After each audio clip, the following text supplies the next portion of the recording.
You're listening to the Opioid Matrix, a journey into the rabbit hole, a Rigaku podcast, hosted by Michael Brown. This is an unfiltered conversation that examines how illicit narcotic trafficking is affecting every aspect of our society, including substance addiction, treatment programs, and law enforcement. Let's unpack the issue together. This is the Opioid Matrix podcast, and I'm your host, Michael Brown. Mexican cartel fentanyl has infected every state in America, and Ohio is no exception. This podcast is personal for me. It's about Ohio. I grew up in the Buckeye State, and it's where I started my 32-year career with DEA. It's home to a Major League Baseball team, the Cincinnati Reds, as well as its professional football team, the Cincinnati Bengals, and its top universities, Ohio State University, and my former college, the University of Cincinnati. But in 2021, Ohio was made infamous for its 5,174 cartel fentanyl-related fatalities. Ohio is being hit hard by fentanyl, but this is not the end of the story. Ohio is now in its 9th consecutive month of an historic reduction in fentanyl overdoses. So what is Ohio doing differently that explains the significant drop in fentanyl fatalities? Is it law enforcement? Is it community outreach, or perhaps a new approach to harm reduction? To help answer that question, I've invited my guest today, Dennis Lowe. Dennis is the commander for the South Central Ohio Major Crime Unit based in Columbus, Ohio. Commander, welcome to the Matrix. Thanks, Mike. It's my honor and privilege to be here. No, I appreciate taking the time and thank you for your service. Yes, sir. You as well. Thank you. As I stated, Ohio is in this unprecedented reduction in fentanyl overdoses. And I know we've talked before, and you've mentioned some of the programs that you're using. But can you give the viewers a little background on your experience in law enforcement, Sure, and the task force, and kind of what you guys are doing up there? Yes, sir. Thank you. So this is my 40th year in law enforcement, and I've spent 36 of those in drug enforcement at the state and local level. And the vast majority of that time was with the Ohio Bureau of Criminal Investigation at the Attorney General's office, where I was assigned to the narcotics division there. And I've had a front row seat, if you will, to drug trafficking and substance use across the state of Ohio. And you're right. What we have seen over the last several years here in our state is unprecedented with respect to fentanyl and overdoses. And we started looking at this in about 2015 here in the state, as a challenge or an opportunity for us to explore different ways to approach drug trafficking and substance use in our communities. And what we found here in Ohio, and I'm sure other states have similar issues, is that all this fantastic work was getting done, not only on the enforcement side, but the outreach side and treatment and recovery communities, but it was all happening in a very siloed kind of vacuum, if you will. And so we decided that we were going to start to explore approaches where we blended those things together and look to create opportunities for law enforcement to step out of our norm, which was going out and buying drugs and seizing drugs and arresting people. And how could we potentially provide opportunities for people to get engaged with treatment and recovery outside of the criminal justice system? So you've really stepped outside of the law enforcement silo. Because, when I was an agent in Detroit doing undercover, it was the social aspect was not our concern at the federal level. We're here to go after drug traffickers. And looking back, that created a huge gap because communities it turned into the police were the problem. The police were the bad guys. Right. And that was evident in the music that was coming out now, the inner city community's attitude that the police aren't here to help us, they're here to hurt us. But now you've got this very, very different approach. So, and how's that working with the community engagement? How are you doing that? It's fantastic. So, our task force is a multi-jurisdictional task force that covers 4 counties in South Central Ohio.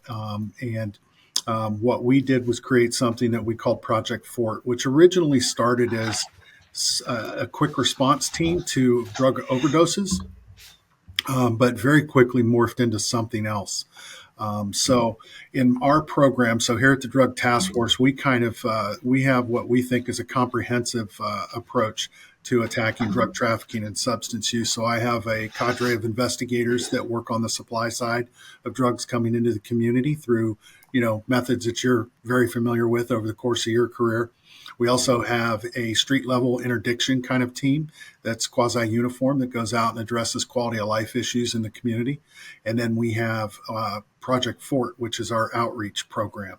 And in that program, I have a full-time detective who his assignment is to go out and engage with people in the community that have substance use disorders and get them connected to treatment and recovery options, either in county, out of county, across the state, wherever we can find those available resources.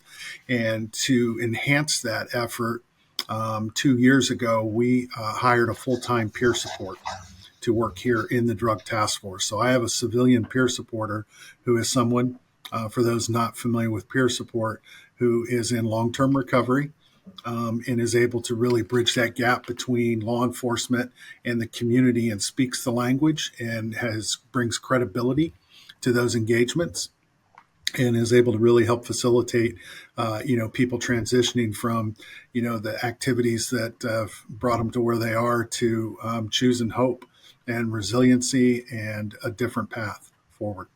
This really sounds like, I've talked to, a lot of police officers and agencies. I haven't heard anything quite this holistic in its approach, but that's exactly how I describe it. It's holistic. It's especially the peer-to-peer, Yeah. because, we never had, when I was with DEA, we never had the face of the community representing what we were doing, Right. whether it was, African-American, Hispanic, what have you.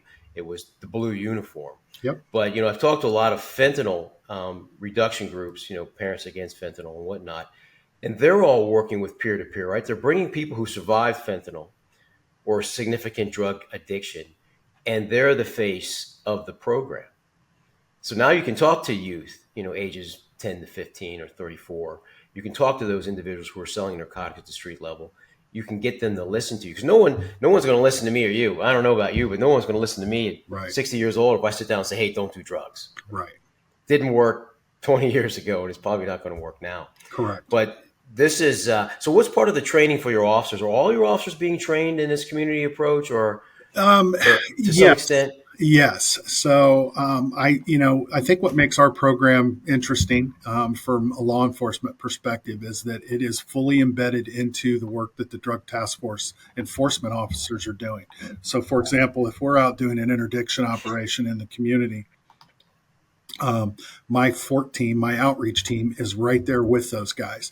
So if we're encountering low-level offenders, low-level possession type offenses, instead of, what we traditionally would have done, which is slap some handcuffs on somebody and take them to the county jail, and now they're in the system and moving forward. Now my outreach team is going and engaging with those folks and giving them options to get into treatment and recovery outside of the criminal justice system. And it's been incredibly beneficial, not just for the people that have been able to enter programming and recover from a life of substance use and just turn their entire lives around. But a really cool byproduct of that, Michael, has been the way the community views the Major Crimes Unit and our Drug Task Force. And now they see us as a community partner and an ally. And they're not afraid to communicate with us. So for my enforcement guys, the community has opened up and is sharing more information with them. Mm-hmm. They view them differently than they ever have. And, when I see, and, this sort of has been a big topic since 2020 is law enforcement reforms, right? We've heard that term used extensively. And this is the kind of reform that I think maybe wasn't what they originally had thought about in terms of law enforcement reform, but it's working. And it's probably one of the most gratifying things I've ever been a part of in my career is to take a young man, and I'll just give you a quick example. We had a kid who was in his early 30s who'd been, hooked on meth and heroin for much of his adult life and was sleeping in his truck. Overdoses for the 7th time. We get him into a program, one of our Fort programs, and this young man completes that successfully, sits down with us and says, "Hey, this is crazy, but I kind of sort of have always wanted to be a first responder. Is there any way you think I could do that?" Now, this kid had a felony record, but through our networking and the relationships that we had built with the community and state and local government partners, we were able to get this young man into our state fire academy, where he graduated as the honor graduate. Went on to go to paramedic school, graduated honor graduate in paramedic school, and he's now a full-time firefighter paramedic and saving other people's lives. And to me, that is a really unbelievable outcome, where this kid, in our traditional method, the one that you and I grew up in, this kid would have just been recycled in and out of jail probably the rest of his life. Yeah, I mean, if you look at some of the main reasons for recidivism is people come out of jail for whatever offense, let's just say low-level drug possession, distribution offense, excuse me, where do they go? Right. Now they have a record. Oh, I can't hire you. Can't trust you. You're stigmatized. So you've done a fantastic job in removing that stigma. We really have. And it's all based on relationships, yeah, Mike. It's all based on relationships. We sat down with our mental health boards. We sat down with healthcare professionals. We brought everybody in the community, community members, faith-based organizations, anybody that was touching substance use in our community. We brought them all into a room and we said, "Hey, time to put the egos and the agendas aside and let's go to work and let's do something that benefits our community as a whole." And we've been able to sustain that now for 6 years. We started our program officially in 2018. It took me a couple years to build those relationships and build trust, because originally they just saw us as kind of, law enforcement. And what are you guys trying to do? And this isn't your place. But when you think about where law enforcement's at, we're the first people to encounter these folks. In many cases, and we're the most plugged in, dialed in, have the best information in real time. And so it made sense for us to have a law enforcement-led deflection program like Project Fort. And it's been wildly successful.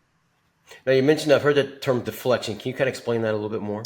Yeah, so deflection, diversion programs, they've been around for a few years now. I think typically when we think about diversion type programs, we think of drug court, right, which is happening across the United States. But the term deflection is really any pathway, alternative pathway, if you will, to get people connected to treatment and recovery programming, inside or outside the criminal justice system, but to deflect them off that current path. So it's a big deal. And here in our state, I'm really proud. We have maybe one of the most robust deflection programming going on anywhere in the country. We have about 110 teams right now across the state. 20 or 30 of those are law enforcement-led programs. Some are led by fire and EMS. Some are led by healthcare. Some are led by health departments. And they're all out there doing this type of programming with a law enforcement nexus and connection. So it's been very rewarding to see that growth occur. Now, this sounds like a great program for your area of responsibility. Right. Are you able to network this throughout? I mean, Ohio's a big place. It's a big state. Yeah. Right. Different levels of social economics, different communities of color, different religions, et cetera, et cetera. Now you've got the immigration issue. You've got people coming in, different cultures who are more vulnerable to narcotic trafficking and other forms of criminality. How are you networking this throughout the state, or is there some roadblocks or difficulties in spreading this program? That's a great question. Thank you for asking. So, yes, there were roadblocks. Yes, there were barriers and challenges, sustainability and funding and getting buy-in, from community leaders. This was such a crazy, far out kind of idea. People were like, I don't know about all that. That's a little out there.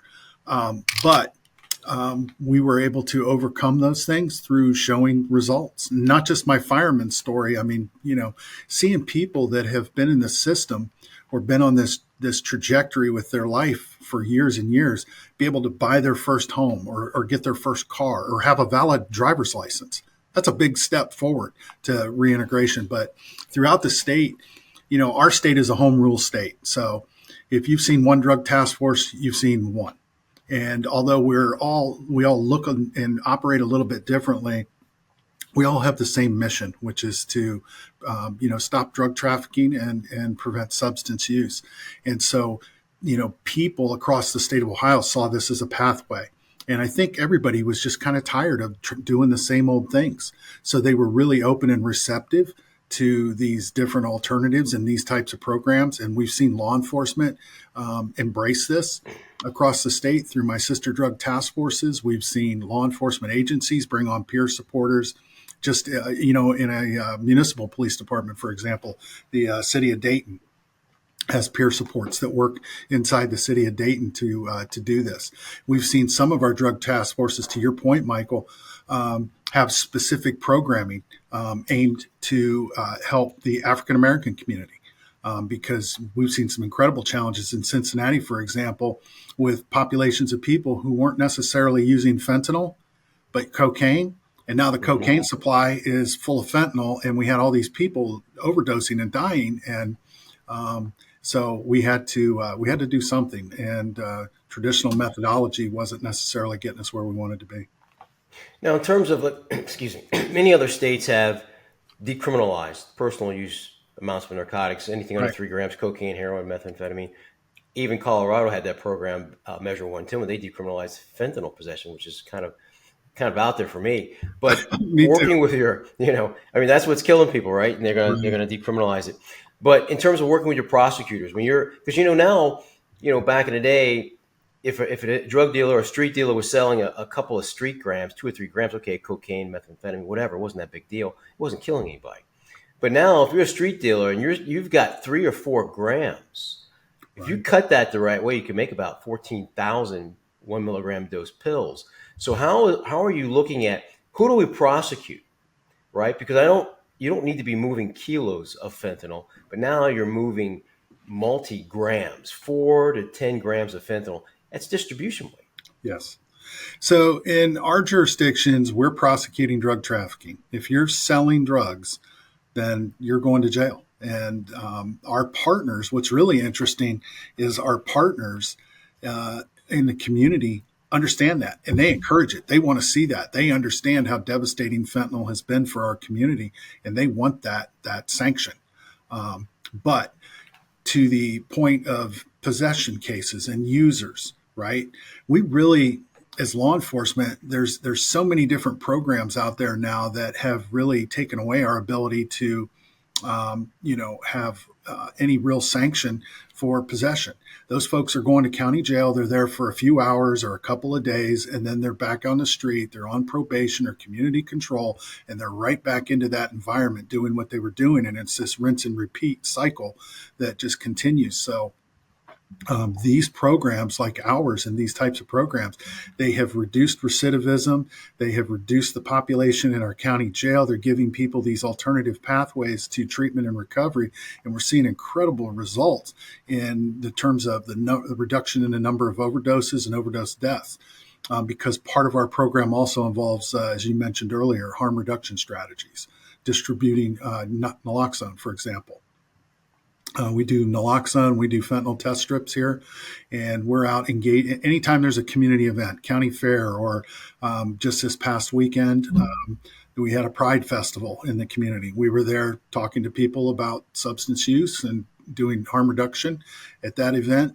The weekend before, we had, I Love My City was an event that was taking place in one of the communities here, and our folks are there. So anytime we get opportunities to be out and engage with the community and talk to them and show them a different face. And I think one of the things that was really helpful for us, Michael, was I wanted the community to know this is a law enforcement-based program.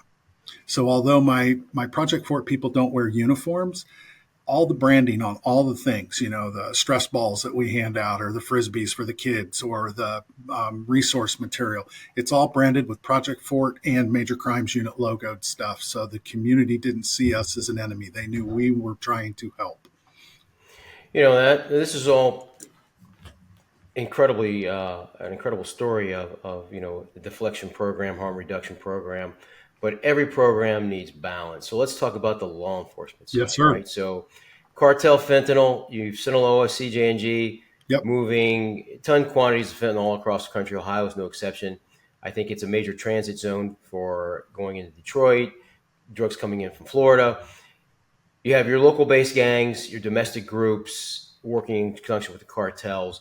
What is the strategy? Because, if you don't reduce the supply you don't remove the ability of people to purchase or reduce that ability, you don't reduce the overdose or addiction rate. So what kind of strategy? I know you work with DEA. We mentioned a couple of mutual friends that we have that work for DEA in these larger task forces, these HIDTA groups. So what's the strategy to degrade or dismantle not only the cartels, but more so the domestic groups, right? The neighborhood groups who are attacking their own communities and causing this addiction problem. No, you're exactly right. So we have a very aggressive strategy. So in addition to working with our partners at the federal level, at DEA, ATF, when we have guns, involved, or FBI, we very aggressively pursue those. One of the things that I thought was really important, and you're aware of this, drug trafficking doesn't really have boundaries, right? Mm-hmm. So in the past, task forces like mine, generally when they got to their county line, the case was over or the investigation stopped. We go beyond that. We go to where the source of the drugs is. And when it takes us to cartel related sources of supply, which it always does here because of our proximity to Columbus, we then engage with our partners at the federal level or Franklin County Sheriff's Office or Columbus PD and work those collaborative investigations and, multi-state investigations frequently. On the local level, though, what's really interesting is we've sort of seen this shift from, to where we have these groups, as you mentioned, where you may have 4 or 5 people working in concert together to traffic pound level quantities of methamphetamine or even, a pound or 2 a week of fentanyl, something like that. And so what we've done, and we've been very blessed with our prosecuting attorney's office here in Fairfield County where we're based. They are very aggressive and have been very good with us in terms of working conspiracy investigations, historical conspiracies. We've worked state wire cases here targeting those local groups of people. And when the cases have been resolved, when you see sentences of 15, 20, 25 years mandatory time, that sends a message to the community. And I talk to a lot of parents who've lost, not everybody who dies from fentanyl is what I would consider a traditional drug user, right? You have the fake pills, the Xanax, the Percocets, the Valiums. A lot of parents are like, we're not getting justice. Our 17-year-old took what he thought was an Adderall. They died. The police tracked down the dealer who was his friend who got the pill from somebody else. That person was arrested, and then they got some minimal charge. A lot of states are moving towards, man 1, man 2, criminal prosecutions for the distribution of 1 or 2 pills. What's your opinion on that? How do you see that prosecution in terms of a fatality related to the distribution, whether you knew it or not?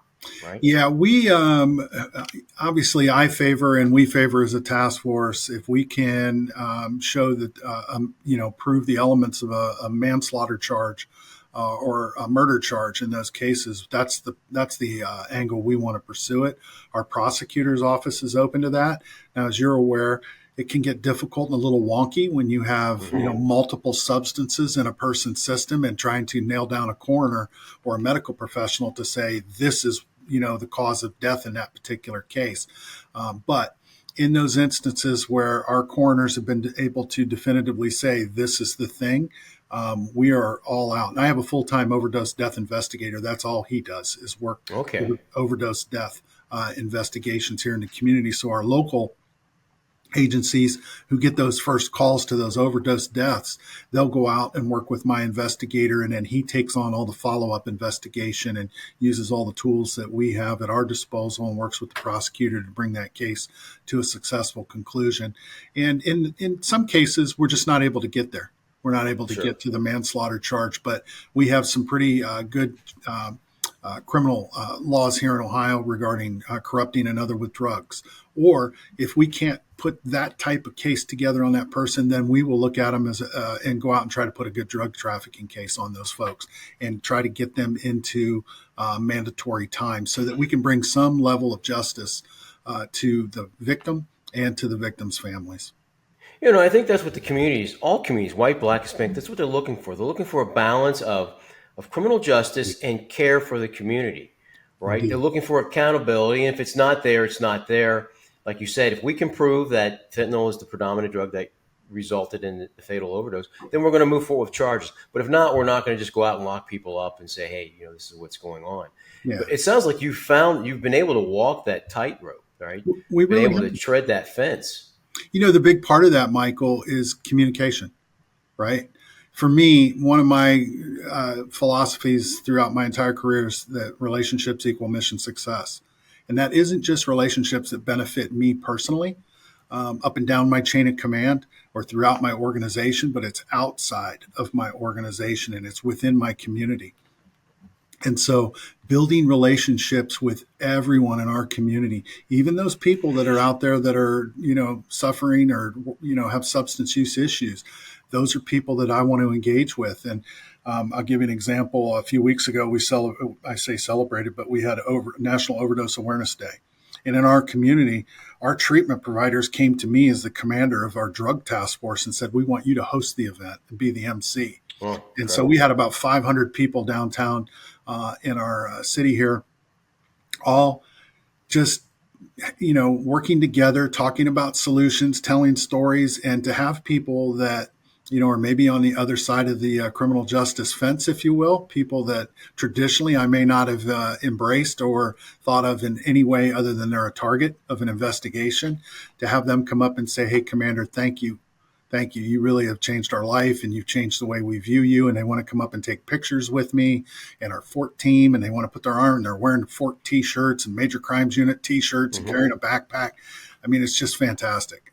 It's unbelievable, honestly. The key is you got to have good swag, Commander. You got to have good swag. You got to have good swag. But you got to be willing to go out there and you have to be willing to talk to them at where they're at, Yeah. And listen. You have to be willing to listen, and you have to have a tiny bit of empathy and understand these are people's brothers and sisters and mothers and fathers, and they all have a story. You've been in law enforcement almost 10 years more than me, 40 years. That's I'm embarrassed to say. No, that's incredible, sir. I wish I could have stayed in, but the federal government kicks you out at 57. I should have come work for you after that. Yeah, come on. But get back to my roots. But this sounds like such a simple solution. I've been going to church for years, and that the constant theme in church is love thy neighbor like love thyself. Yeah, amen. Why is it taking law enforcement 40 years to figure that it's to build the bridge in the community, to work with people who don't look like you, who don't have the same cultural or religious values as you? Why is it taking us so long?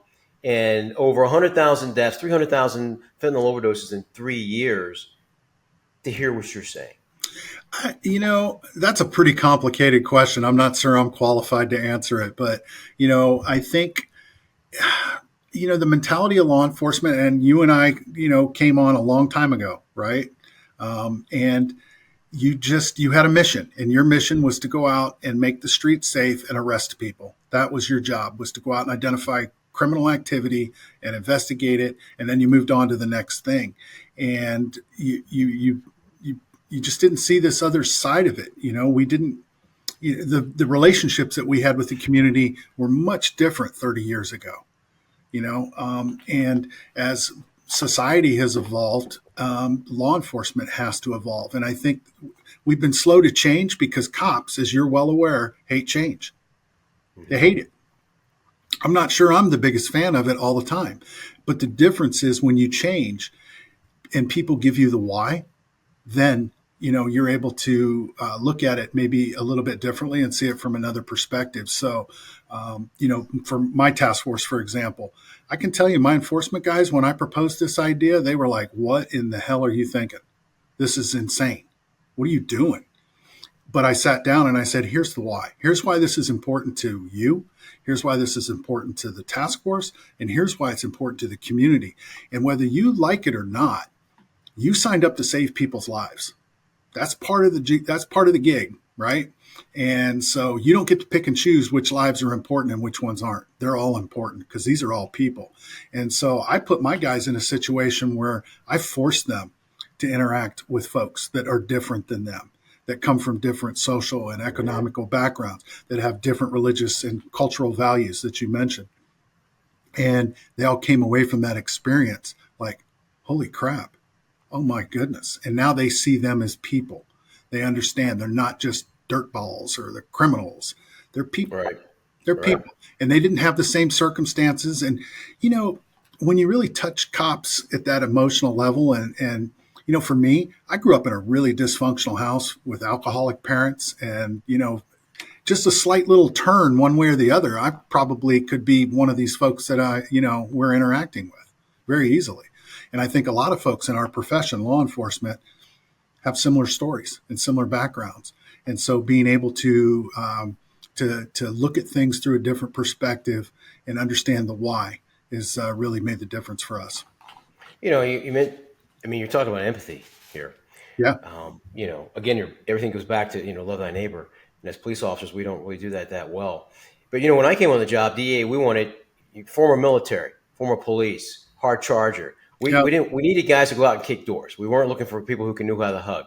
Yeah. Right. And now when you talk about hiring police officers, are you looking for people, not necessarily with a military or hardcore background, but, doctors, teachers, sociologists, people who have the concept of empathy already built into them, and then we teach them how to shoot and do investigations. Do we as law enforcement nationwide, do we need to start looking at how we hire and train police officers? And then what do we do with the guys and girls who don't want to change, who are still going to kick that door, still going to rough people up? Because that 1% is keeping us from doing what you're doing across the nation. We always hear these reports. Some officer did something outlandish, and we're right back to square one. I think, and you raise a really, really important point, and that is, number one, how are we recruiting and how are we hiring police officers? And traditionally, it's a civil service exam, and then they get in here and they got to do a physical agility test of some kind, and then it's about shooting. It's about writing reports. It's about all the law enforcement functions. And I got to be honest, when I bring people here, I don't care about those things. I can teach you to do those things that are necessary to accomplish a job and get skilled at buying drugs, seizing drugs, working investigations. What I'm really focused on is the character of the people that we're bringing into this career field. And I think law enforcement as a whole needs to really shift towards more character hires than we do technical skill sets per se. That's a step at least to address the 1% that aren't bought into the programs. We keep messaging, we keep giving them opportunities to buy in, but when they don't, they have to be held accountable. I don't want to work with those people. I just don't. Right. And, I think one of the problems that law enforcement has today is we have those people, and most of us don't want to work with them, and they get fired from our department, or what happens is they commit some offense and our administration doesn't want to be embarrassed. So they sort of give them, we call it the plan B option, right? Mm-hmm. You can be fired, or we'll give you an opportunity to resign and leave. And it's all done very quietly behind the scenes. That person resigns, and then they go to some other agency and repeat the same behaviors.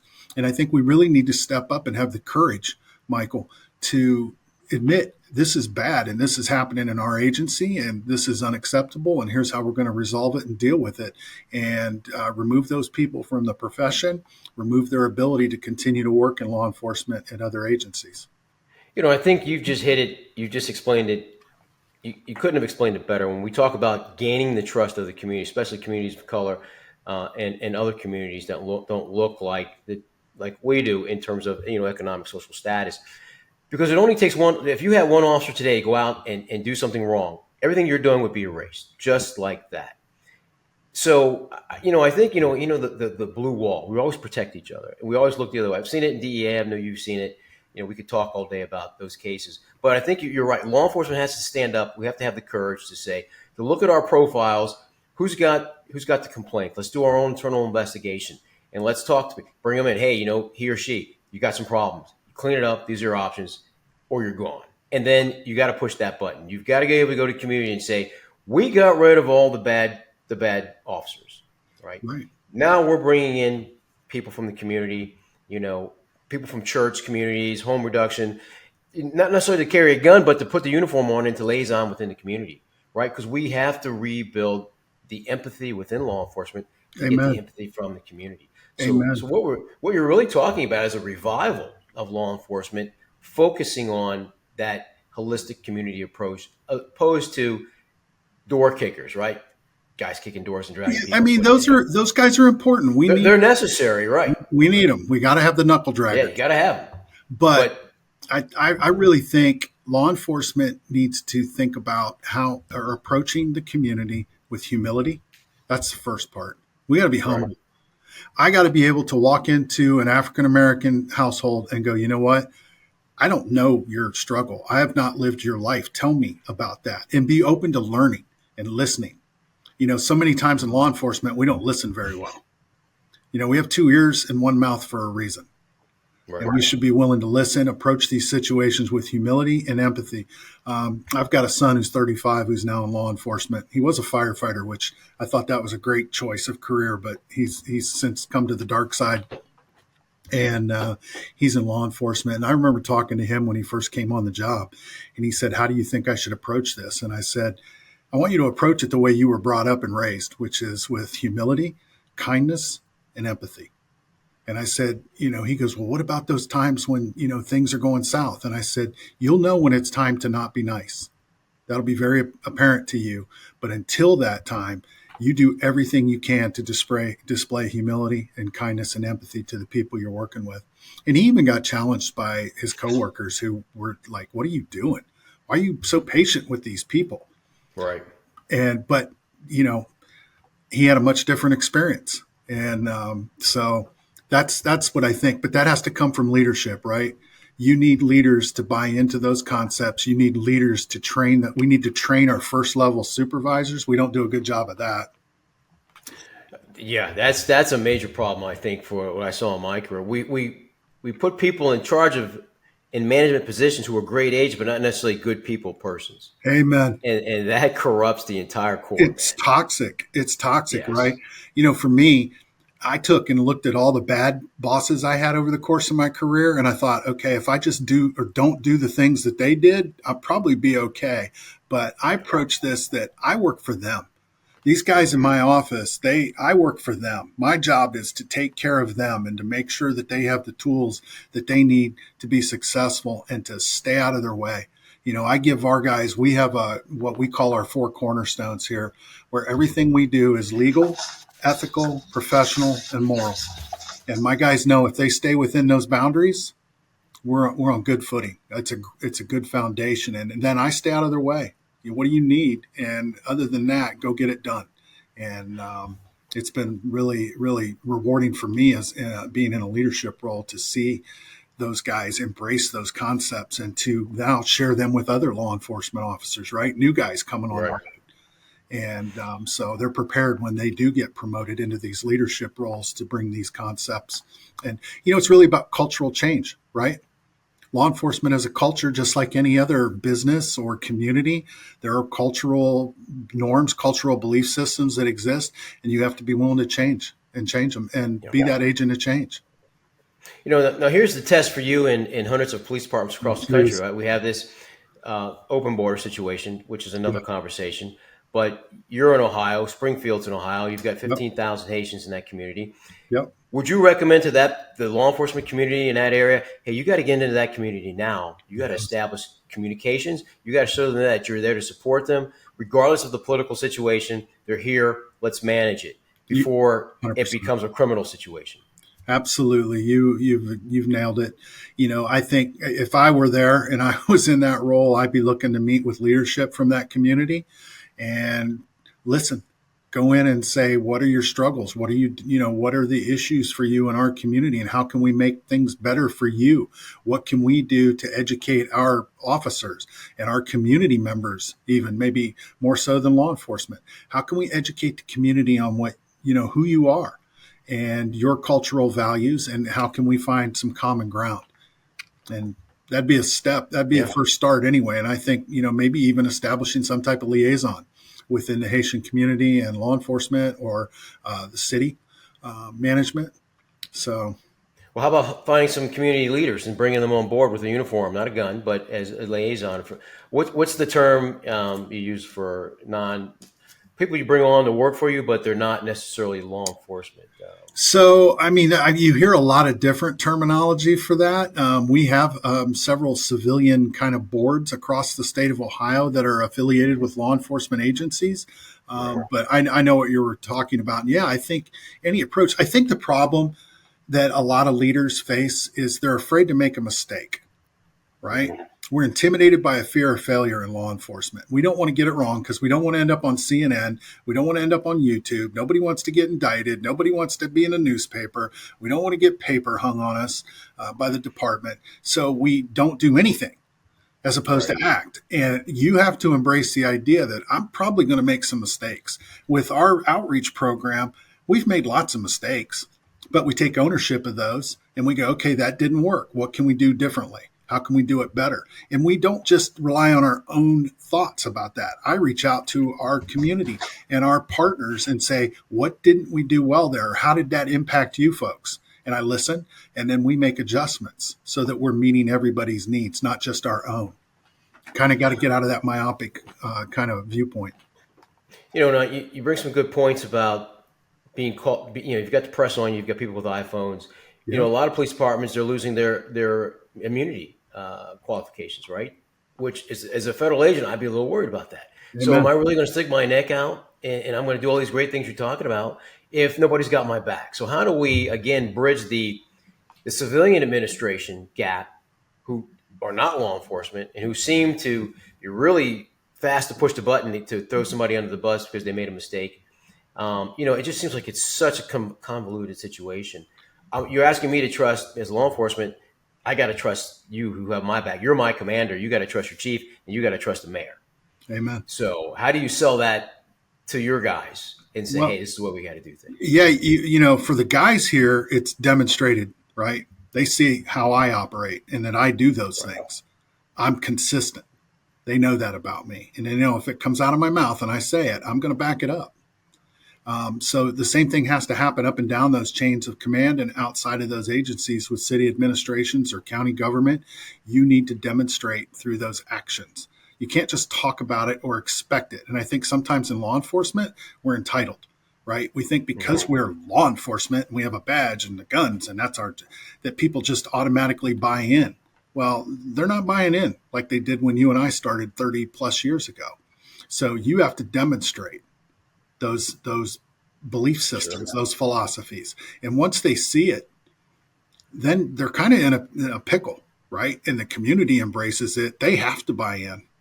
I'm telling you, I got a lot of pushback at the beginning, particularly from law enforcement agency heads. Like, this is, I can imagine. Yeah, like, dude, you're nuts. But once the community started to buy in and they saw the outcomes, they saw the community evolving and changing, now they're all like, yeah, we're in 100%. Let's go, giddy up. This actually worked. This is great long as Commander Lowe's in charge. What happens when the commander retires? Is this program institutionalized, or are you making steps to make this an SOP? Or are you going to hang on for another 40 years and make sure this thing keeps working? It's actually funny you mentioned that because we're actually about to experience that very thing.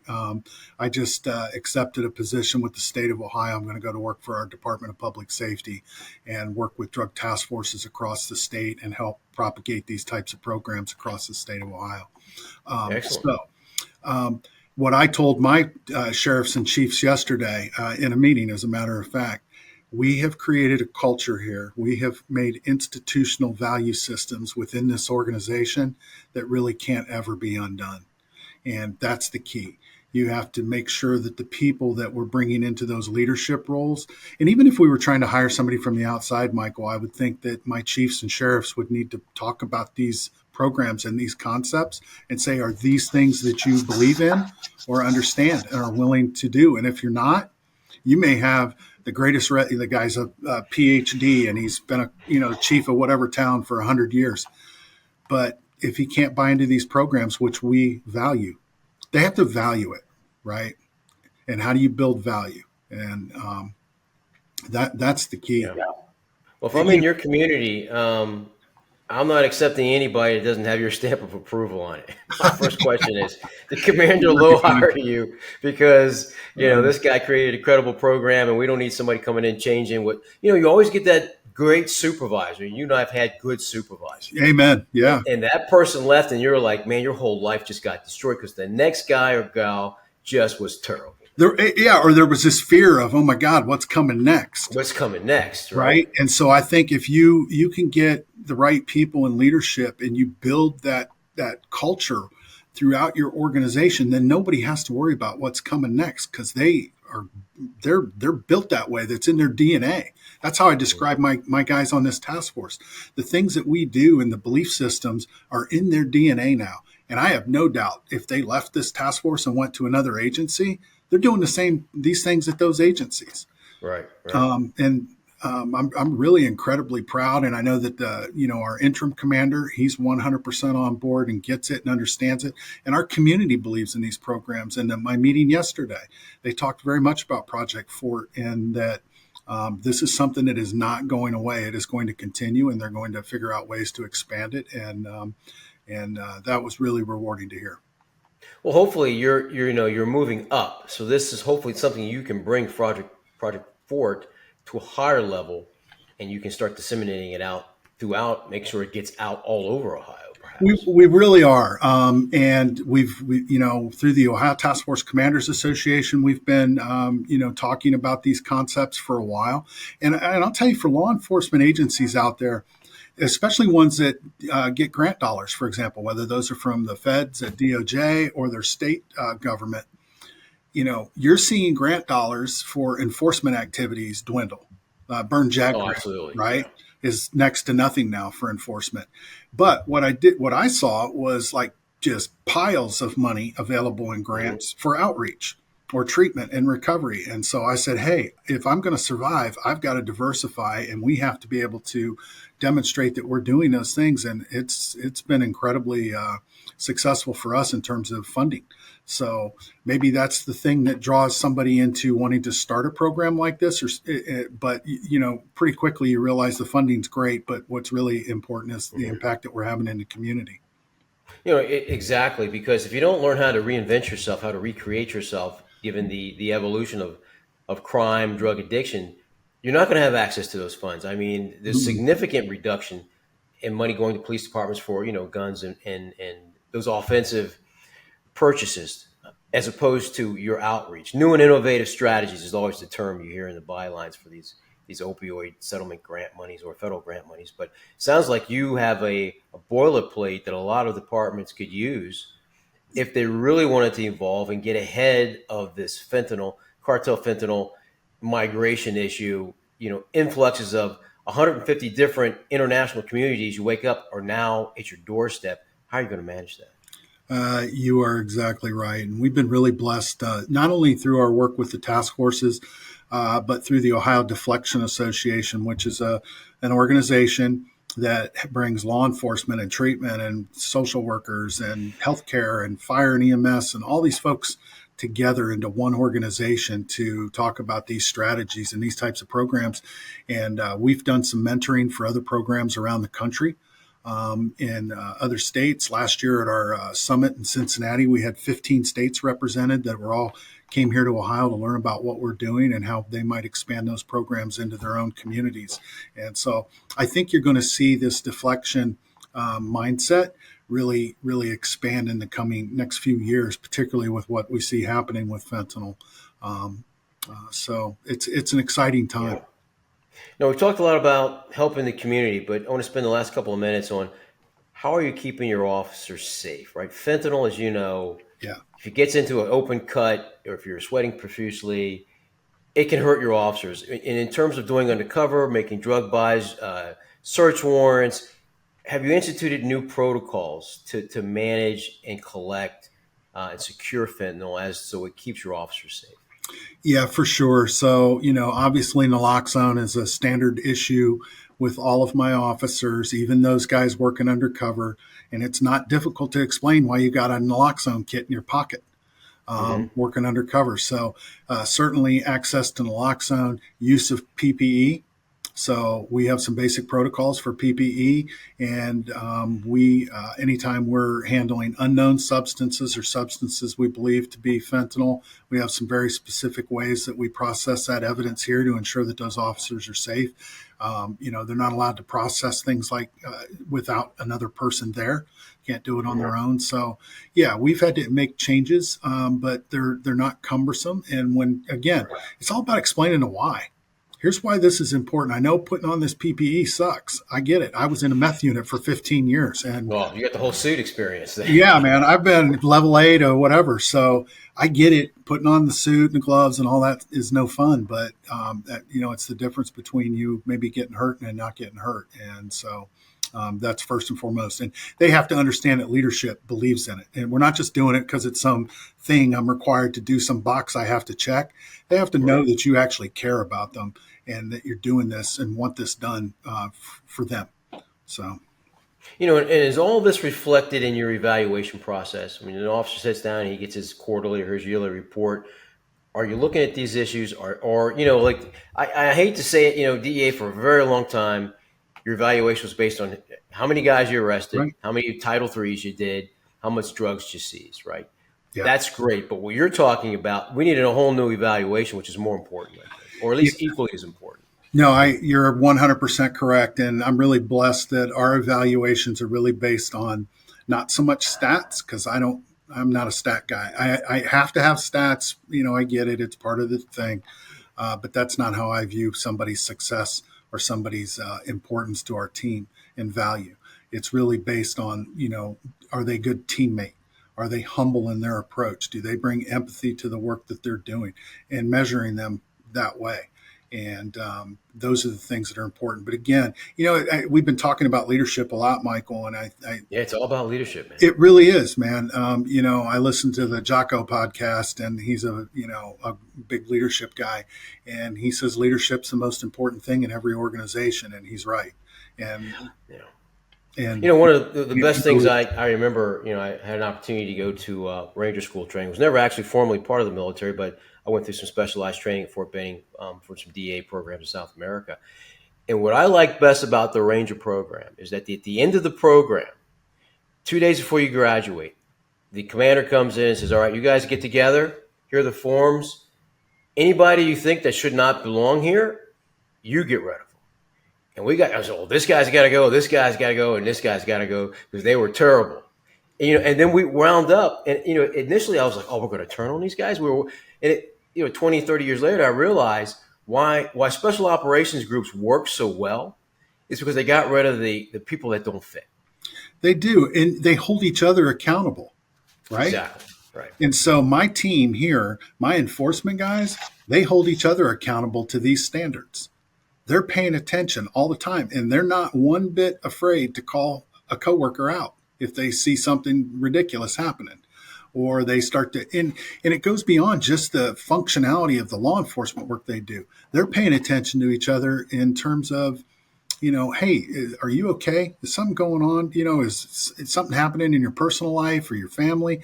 And that's how they approach it. So, holding each other accountable is a big key.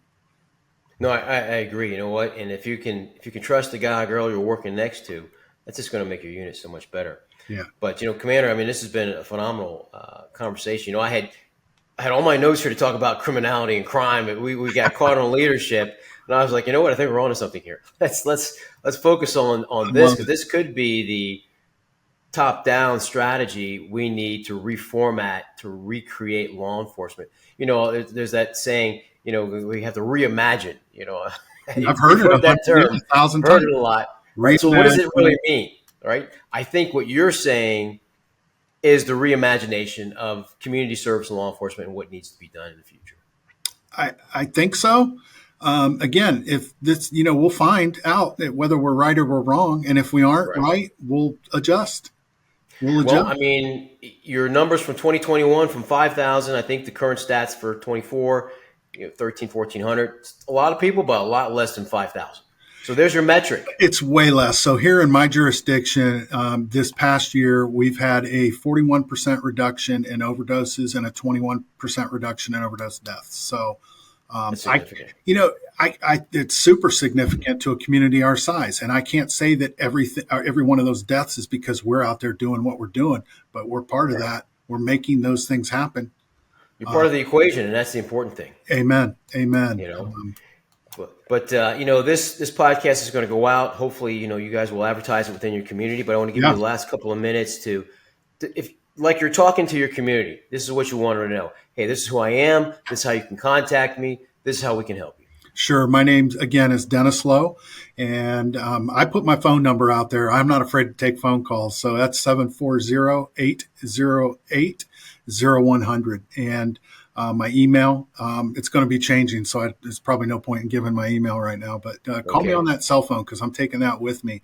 And I want people to know if you're a law enforcement leader, you're a law enforcement officer, or you're a healthcare worker or fireman or whatever you are, whatever position you hold, and you're interested in learning about these types of programs, call me.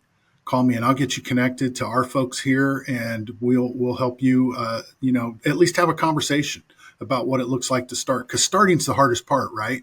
Of any new change, any new program, how do you start? You just take a step one at a time, and start eating that elephant in little small bites. But I would want my community members to know that we care about them and we understand that they are people and that they have a different story than I have, but I'm not your enemy. I'm your friend. I want to help you change your life. I want to help you make better choices for your family, and so that your parents don't have to watch you die, or your son or daughter doesn't lose their mom or dad to this terrible fentanyl crisis that we have in our country. So that's the big message, and don't be afraid to call us. Well, there you have it. I want to again thank Dennis Lowe, the commander for the South Central Ohio Major Crimes Unit, and you've heard it here. You just got his phone number. Text him, call him if you got a problem. This is the way we reimagine law enforcement. So again, I want to thank Commander Lowe for coming on the Opioid Matrix, and we look forward to working with you in the future. And if you have any new messaging or things you want to get out, please come use our platform. I will. Thank you so much, Michael. It's been an absolute privilege to be here today. Thanks again. Thank you again, Commander. Stay safe, you and your officers out there. Thank you. Rigaku Analytical Devices is a U.S.-based manufacturer of advanced analytical equipment for the identification of unknown substances. Utilizing Raman in our devices means we can non-destructively scan through packaging with a result of identification in less than 1 minute. Rigaku is committed to supporting and partnering with your agency to tackle this problem together. To learn more, visit rigakuanalytical.com. Thank you for joining host Michael Brown for this episode of the Opioid Matrix, a journey into the rabbit hole, a Rigaku podcast. Keep connected with us by subscribing to the show on your favorite podcast player. If you like what you've heard, please rate the show. No matter the controversy around the illegal drug supply chain, our mission is to save lives. Thanks for listening. Until next time.